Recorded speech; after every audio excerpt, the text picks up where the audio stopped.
Hello student, last lecture में આપણે VACPR સિદ્ધાંતની ચર્ચા કરી હતી। હવે VACPR માં આપણને એ તો ખબર પડી ગઈ કે બંધકારક ઇલેક્ટ્રોન યુગ્મ શું છે, અબંધકારક ઇલેક્ટ્રોન યુગ્મ શું છે। પણ હવે VACPR નો સિદ્ધાંત તમને એક્ઝામમાં પૂછાય અને તમારે લખવાનો થાય તો તમારે ચર્ચા આગળ તમને બુકમાં પણ ઘણા બધા પોઈન્ટ્સ આપ્યા છે અને એ પ્રમાણે એમ કે બુકમાં આપેલા છે, આપણે પોઈન્ટ્સ બધા સમજ્યા છીએ પણ લખવા કેવી રીતે। તો પહેલો પોઈન્ટ છે કે કોઈ પણ અણુની જ્યારે રચના થાય ત્યારે એમાં બંધકારક અને અબંધકારક ઇલેક્ટ્રોન યુગ્મ હોય એની આપણે ચર્ચા કરી હતી। હવે એમાં જે એનું જે કર્નેલ છે આખું એને આપણે વર્તુળાકાર છે એવું માની લઈએ છીએ। પછી બીજો એક પોઈન્ટ ખાસ એ લખવાનો હોય છે કે એમાં જે ગુણક બંધ છે, मतलब कि सिंगल बॉन्ड हो या डबल बॉन्ड हो, तो गुणक बंध है ने एक ज बंध तरीके આપણે લેવાનો છે કે બે પરમાણુ વચ્ચે સિંગલ બોન્ડની બદલીમાં ડબલ બોન્ડ હોય તો પણ આપણે એને એક જ બંધ ગણવાનો છે। બીજો એક મેઇન પોઈન્ટ એ હતો કે આપણે એવું જોયું કે લોન પેરમાં અપાકર્ષણ વધારે હોય છે, લોન પેર બોન્ડ પેરમાં અપાકર્ષણ ઓછું હોય છે અને સૌથી ઓછું અપાકર્ષણ બોન્ડ પેર એટલે કે બંધકારક ઇલેક્ટ્રોન યુગ્મમાં હોય છે। પણ અણુ સ્ટેબલ ક્યારે બને? તો આ જે અપાકર્ષણ બળ છે એ લઘુત્તમ થાય, સૌથી ઓછામાં ઓછું લઘુત્તમ થાય ત્યારે બોન્ડ છે એ સ્ટેબલ બને છે। આટલી ચર્ચા આપણે લખવાની હોય છે અને પછી જે VACPR નો સિદ્ધાંત આપણે લખેલો કે લોન પેર વચ્ચે અપાકર્ષણ બળ વધારે, લોન પેર બોન્ડ પેર વચ્ચે અપાકર્ષણ બળ ઓછું અને સૌથી ઓછું અપાકર્ષણ બળ બોન્ડ પેર વચ્ચે હોય છે। આ VACPR નો સિદ્ધાંત છે।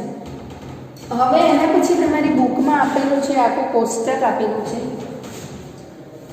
કે કોઈ પણ અણુ છે, આપણે સંકરણની તો વાત કરી હતી કે Z ઇલેક્ટ્રોન યુગ્મની જે ગોઠવણી છે પછી એમાં અબંધકારક ઇલેક્ટ્રોન યુગ્મ હોય કે બંધકારક ઇલેક્ટ્રોન યુગ્મ હોય એને આપણે શું કહીએ છીએ? Z તરીકે લઈએ છીએ। હવે અત્યારે આપણે જે અણુ જોઈ રહ્યા છીએ એ અણુમાં એક પણ લોન પેર ઇલેક્ટ્રોન આવેલો નથી। એવા અણુનું આપણે VACPR સિદ્ધાંતને આધારે કે એમાં Z કેટલો છે, કયા પ્રકારના અણુમાં Z બરાબર 2 હોય, એની ભૌમિતિક રચના કેવી છે, એનો આકાર કેવો છે, એમાં સંકરણ કેવું છે, એ બધાની ચર્ચા આપણે કરીએ છીએ। પણ કેવા કેવા અણુની વાત કરીએ છીએ કે જેમાં અબંધકારક ઇલેક્ટ્રોન યુગ્મ ગેરહાજર હોય એવા અણુની વાત કરીએ છીએ। એના પછી આપણે અબંધકારક ઇલેક્ટ્રોન યુગ્મ હાજર હશે એવા અણુની ચર્ચા કરીશું। પણ અત્યારે કેવા અણુની ચર્ચા કરીએ છીએ કે અણુમાં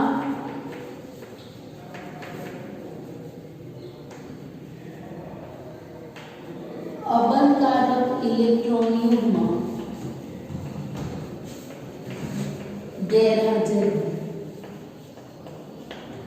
હવે બીજી એક મહત્વની વાત એ છે કે આપણે એવું કીધું હતું કે સપોઝ આપણે CH4 ની વાત કરીએ તો CH4 માં એક કાર્બન સાથે 4 હાઇડ્રોજન જોડાયેલા છે અને અહીંયા જે પણ વાત કરીએ છીએ આપણે એનું સંકરણની ચર્ચા કરીએ છીએ એ બધું જ શેના માટે કરીએ છીએ આપણે? કે મધ્યસ્થ પરમાણુ માટે કરીએ છીએ। અને બીજી એક વાત કે આપણે કીધું હતું કે અણુની ભૌમિતિક રચના અથવા તો અણુની ભૌમિતિક રચના એટલે શું અને અણુનો આકાર શું? અણુની ભૌમિતિક રચના અને અણુના આકારમાં ફેર છે। ભૌમિતિક રચનામાં આપણે એમાં આવેલા બધા જ ઇલેક્ટ્રોન યુગ્મ લેવાના છે। ભૌમિતિક રચનામાં આપણે અબંધકારક અને બંધકારક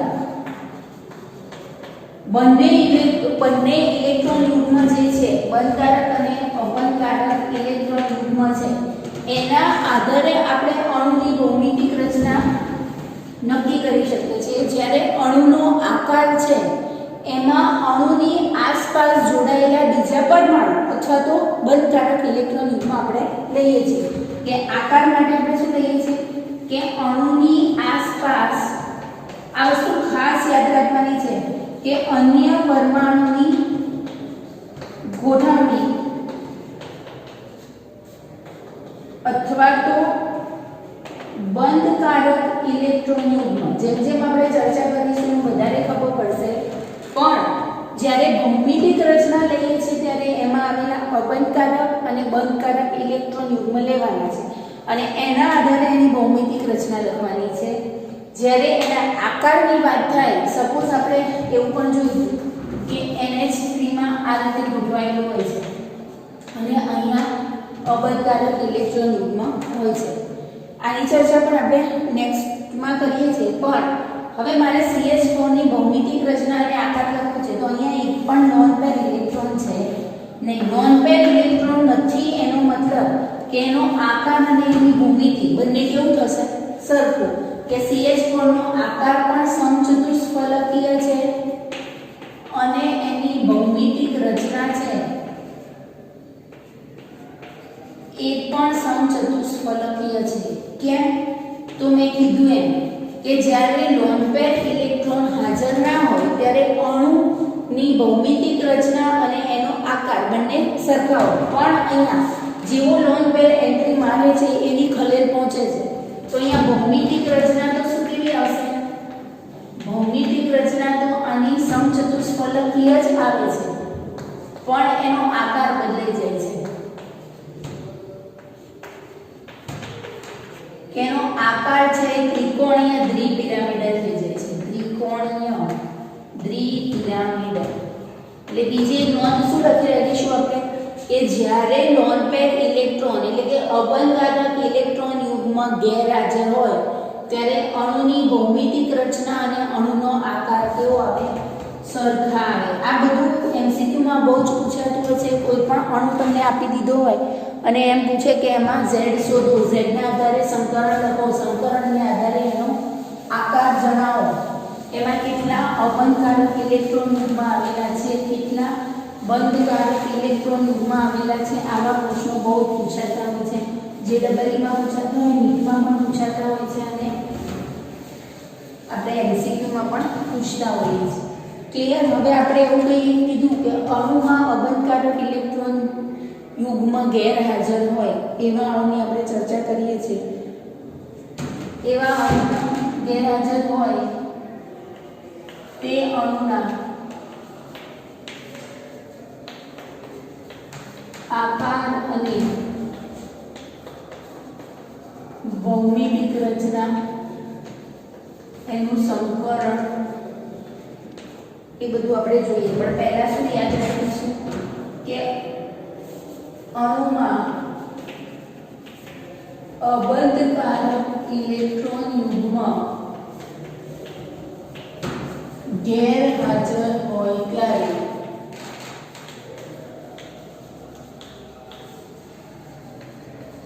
અણુનો આકાર અને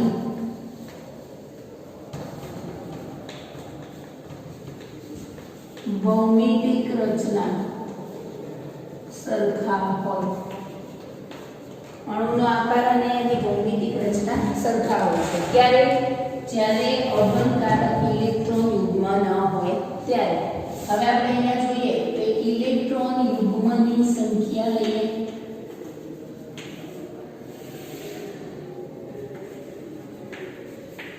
અણુનો પ્રકાર,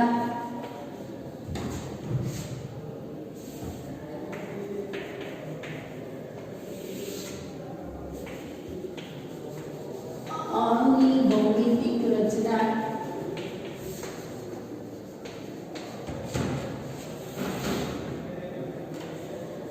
અણુનો આકાર,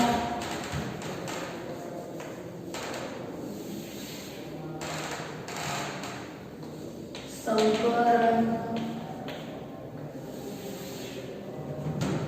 ઇલેક્ટ્રોન યુગ્મની સંખ્યા આવી ગઈ, અણુનો પ્રકાર આવી ગયો, અણુની ભૌમિતિક રચના, અણુનો આકાર, સંકરણ, એનો બંધકોણ અને ઉદાહરણ.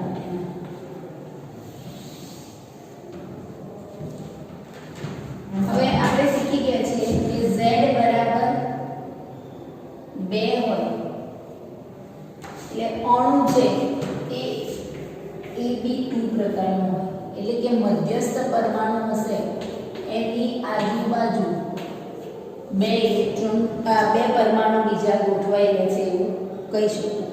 હવે મેં કીધું કે અહીંયા અબંધકારક ઇલેક્ટ્રોન યુગ્મ એક પણ હાજર છે નહીં, એટલે કે બે બીજા પરમાણુ છે એને મધ્યસ્થ પરમાણુ સાથે શું બનાવેલો છે?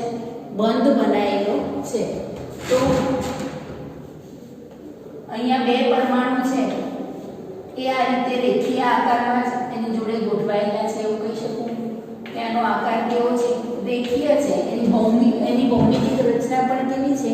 રેખીય છે. જ્યારે z બરાબર 2 હોય ત્યારે સંકરણ કેવું હોય? sp સંકરણ થાય કે સંકરણ થવા માટે બે જ કક્ષકો ભાગ લે છે. અને એના બંધકોણની વાત કરીએ તો આ બંધકોણ છે એ 180 નો થાય. બંધકોણ કેટલો થાય? 180. આ અણુના ઉદાહરણમાં આપણે BeCl2 નું ઉદાહરણ લઈ શકીએ. BeCl2 કે BeCl2 માં શું હશે? મધ્યસ્થ પરમાણુ છે એ Be છે અને એની આજુબાજુ બે Cl ના પરમાણુ છે એ ગોઠવાયેલા છે અને અણુનો આકાર કેવો થઈ ગયો? 180. સોરી, અણુનો બંધકોણ છે આ બંનેની વચ્ચે 180 નો ખૂણો બને છે એવું કહી શકું. અને એક્ઝામ્પલમાં લઈશ BeCl2.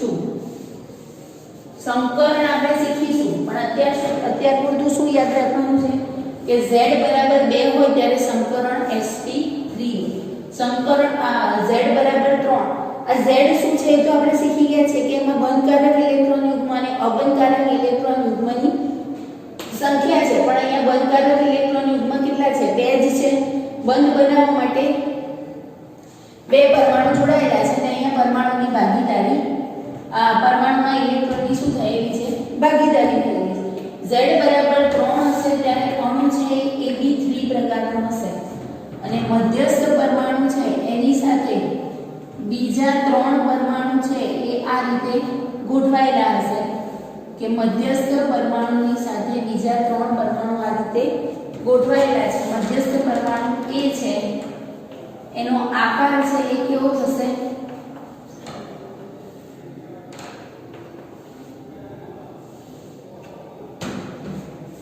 સંકરણ જોઈશું તો z બરાબર 3 હશે ત્યારે સંકરણ છે sp2 હશે. મેં લખાયેલા છે, ગયા લેક્ચરમાં બધું જ લખાયેલું છે કે z બરાબર 2 હોય ત્યારે સંકરણ કયું હોય? z બરાબર 3 હોય ત્યારે સંકરણ કયું હોય?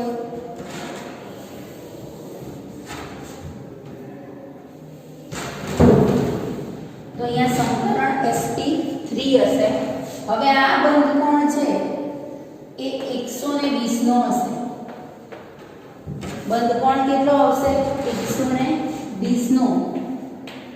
અને એક્ઝામ્પલ લઈએ તો BH3, BCl3, BF3 આ બધા છે એમાં મધ્યસ્થ પરમાણુ કેવો હશે? બોરોન હશે. બોરોનની આજુબાજુ 3 હાઇડ્રોજન છે આ રીતે ગોઠવાયેલા હશે અને એનો આકાર છે એ કેવો થાય છે?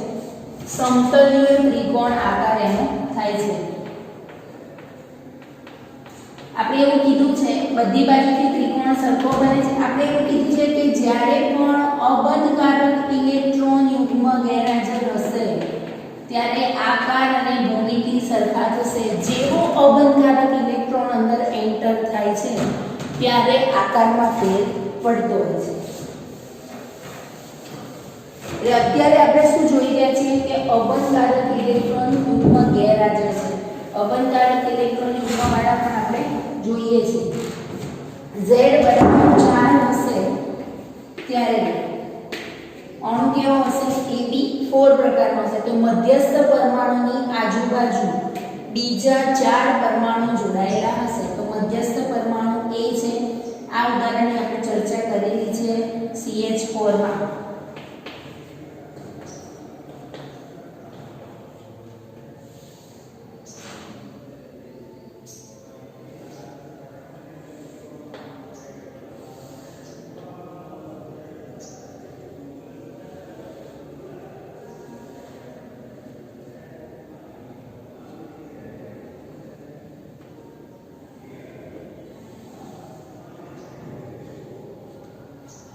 આ આકાર આખો કેવો બની ગયો? સમચતુષ્ફલકીય.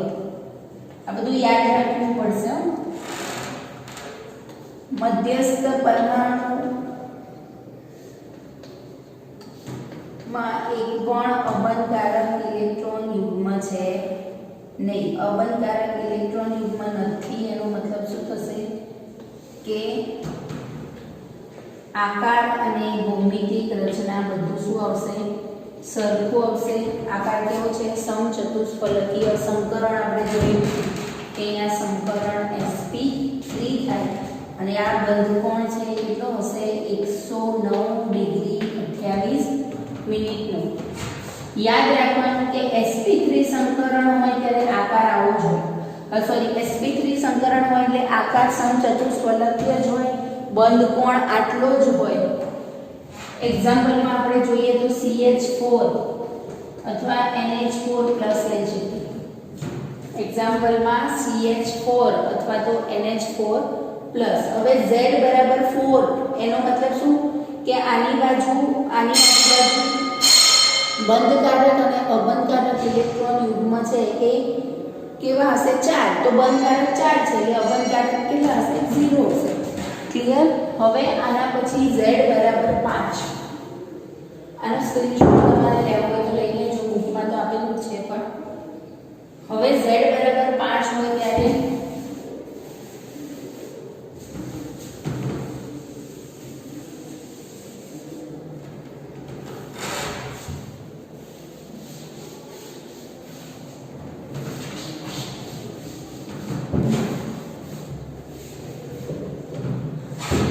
આપણે Z બરાબર 6 હોય ત્યાં સુધી આપણી બુકમાં આપેલું છે.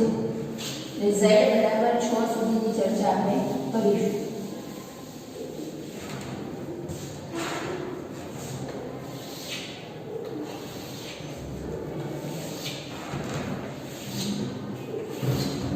હવે Z બરાબર 5 હોય ત્યારે અણુનો પ્રકાર AB5 પ્રકારનો હશે કે મધ્યસ્થ પરમાણુ A છે એની આજુબાજુ બીજા 5 પરમાણુ ગોઠવાયેલા છે. મધ્યસ્થ પરમાણુની આજુબાજુ બીજા 5 પરમાણુ ગોઠવાયેલા છે અને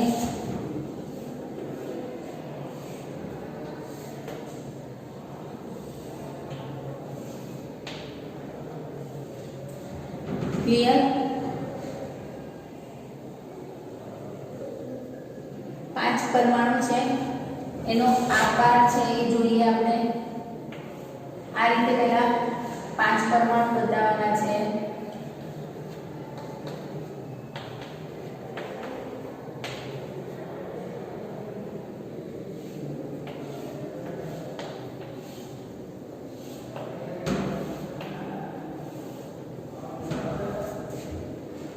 સંકરણ આમાં આવશે sp3b. બંધકોણમાં અહીંયા શું થશે કે આટલા પરમાણુ જે છે આ એક જ સમતલમાં છે અને આ બે પરમાણુ જે છે એ શું છે સમતલની બહાર છે. 3 પરમાણુ એક સમતલમાં છે અને બીજા બે પરમાણુ છે સમતલની બહાર છે. તો જે એક સમતલની બહાર છે એ 90 અંશનો ખૂણો બનાવશે. અક્ષ ઉપર છે એવું કહી શકીએ, એક્સિયલ છે અને એક જ સમતલમાં એટલે કે જે ઇક્વિટોરિયલ છે એ શું કરે છે કે આ રીતે ગોઠવાયેલા છે.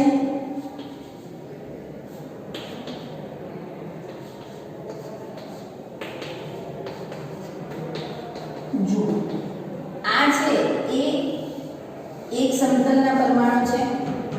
તો અહીંયા આપણે આગળ જોયું કે એક જ સમતલમાં અને આ રીતે ગોઠવાયેલા હોય એ 120 અંશનો ખૂણો બનાવે કે આને ઇક્વિટોરિયલ કહેવાય. અને આ છે અક્ષ ઉપર ગોઠવાયેલા છે એટલે એને એક્સિયલ કહીએ છીએ.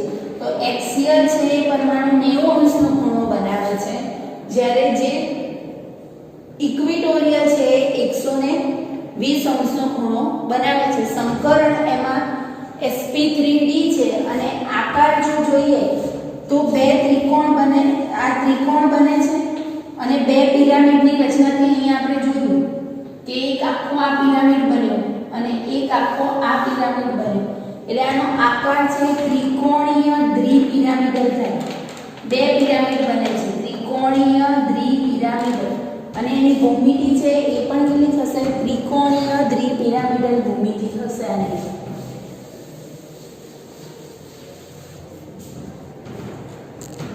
ભૂમિતિ પણ કેવી થાય છે? ત્રિકોણીય દ્વિપિરામિડલ. બે પિરામિડ બને છે, એક આ રીતનું પિરામિડ બને છે અને એક છે એ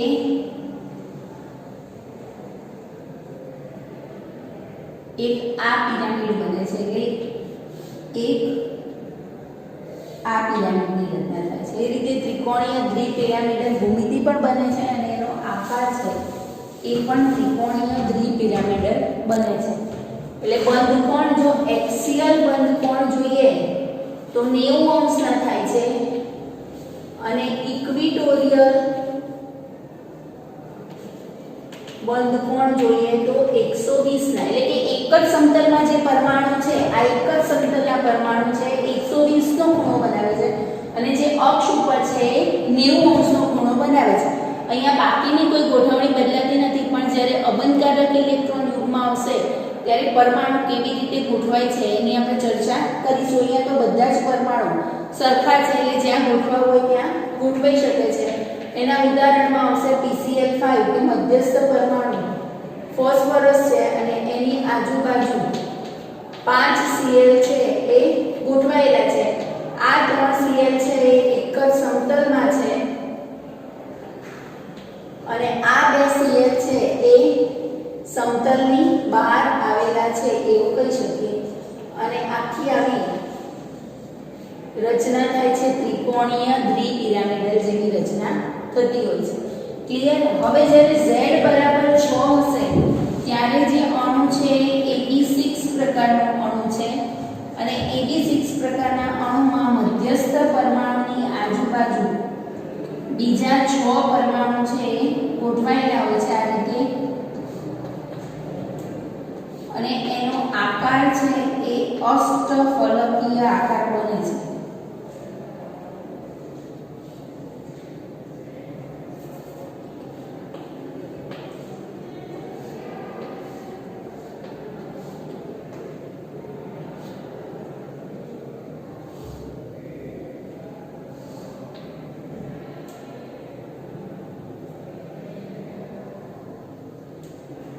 આખું ગોઠવું એટલે તમને આઈડિયા આવે કે આ મધ્યસ્થ પરમાણુ એ છે એની આજુબાજુ 6 બીજા પરમાણુ ગોઠવાયેલા છે.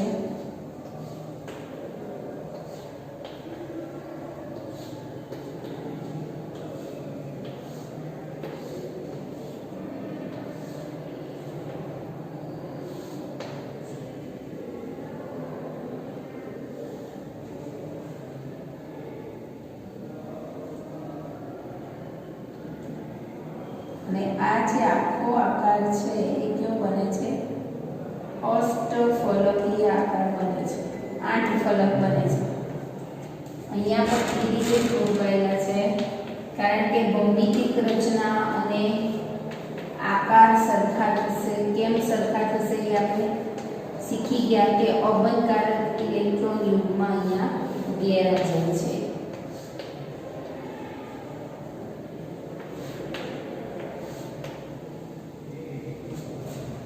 ઓકે, સંકરણ આવશે sp3d2.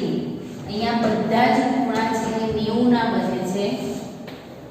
અહીંયા કોઈ ઇક્વિટોરિયલ કે એક્સિયલ છે નહીં અને SF6 એનું ઉદાહરણ છે. ક્લિયર? હતું આ બધું શેના માટે હતું કે અબંધકારક ઇલેક્ટ્રોન યુગમાં ગેરહાજર હોય એના માટે. હવે જે આપણે આકાર અને સંકરણને ભૌમિતિક રચનાની ચર્ચા કરીશું. અહીંયા શું હતું કે અબંધકારક ઇલેક્ટ્રોન યુગમાં ગેરહાજર હતા એટલા માટે શું થાય છે કે ભૌમિતિક રચના અણુની ભૌમિતિક રચના અને અણુનો આકાર છે સરખો આવે છે. પણ હવે જેવા અબંધકારક ઇલેક્ટ્રોન એન્ટર કરીશું એટલે શું થશે?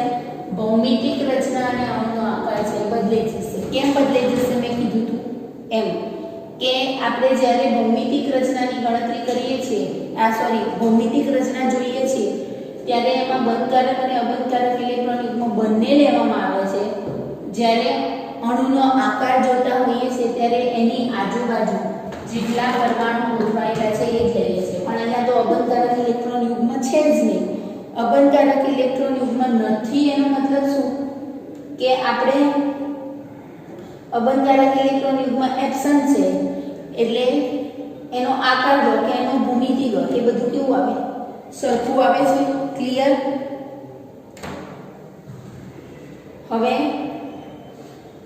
અબંધકારક ઇલેક્ટ્રોન યુગ્મ હાજર હોય એ જોઈએ.